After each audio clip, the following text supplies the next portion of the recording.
I want to talk electric cars. That's right, electric cars. They've been in the news a lot lately. Last week, Ford announced that it was cutting 800 jobs. Now, the rules known as the Zero Emission Vehicles Mandate is simply, in their words, and Nissan, unworkable. So here it is. So under the mandate, electric cars must make up 22% of sales of new vehicles this year, rising to 28% in 2025, albeit with important loopholes that can reduce the target. If they miss their targets, car makers face fines of up to £15,000 per vehicle, hence job losses and closures. Now, would you buy an electric car? The thing is, people are not buying electric, or not at the rate that governments would want. Why is this? Well, cost is a huge one. They are way more expensive. Not just the cost of the car, but you've got to think about setting your own electric port charging at home, and that's if you live in a house. If you live in a flat, well, there's very, very poor distribution of charging stations, 100%. And I live in a city and you do not see many. I know people that have gone to a petrol station and where they've got them and they've been vandalised. Of course, time as well. It's a lot longer to recharge than to refill.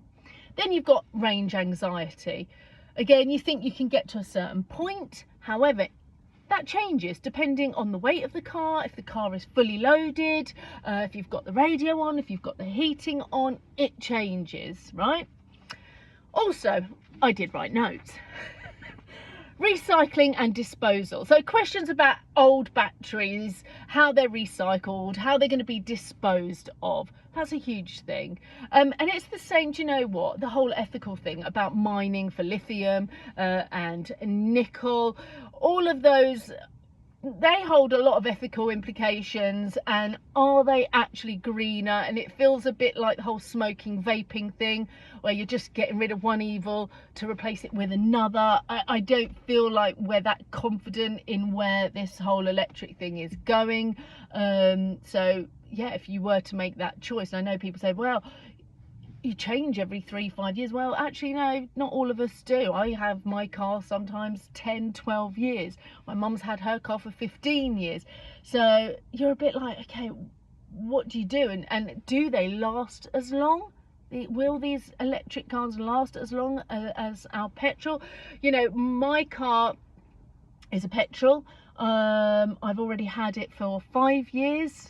I probably will have it 5 more.